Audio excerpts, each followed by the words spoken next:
Aujourd'hui, je vous parle de Bullisphère, qui est donc ma nouvelle création en cours que je réalise sur un format A2, donc beaucoup plus grand que l'arbre bijou dont je vous ai parlé pendant quelques semaines.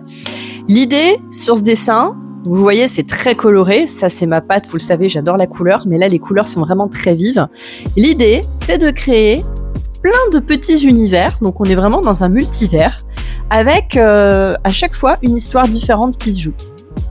Et je vous explique un petit peu comment j'avance parce que on pourrait avoir tendance à faire en sorte que les univers se répondent. Alors peut-être que quelque part naturellement ils vont le faire, mais aujourd'hui ce que je fais c'est que dès que je crée une nouvelle bulle, c'est-à-dire un nouvel univers, je m'accorde quand même déjà sur les couleurs pour qu'on n'ait pas les mêmes types de couleurs qui se touchent.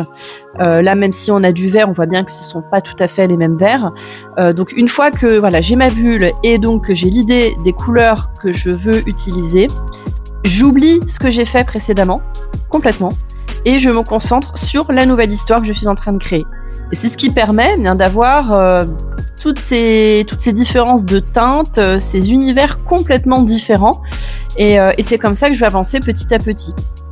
Donc quand même globalement on reste vraiment sur une inspiration très végétale, on le voit bien, là il y a un arbre, ici un champignon, là on a un oiseau avec une fleur, là on a encore des fleurs, il y a les petites plumes qui sont colorées, mais voilà, donc je pense globalement je vais certainement rester sur ce végétal, mais il y aura peut-être des petites exceptions, et je vais avancer comme ça sur tout ce format A2, donc comme pour l'arbre bijou, je vous tiendrai informé au fur et à mesure de l'évolution du dessin. Bonne journée!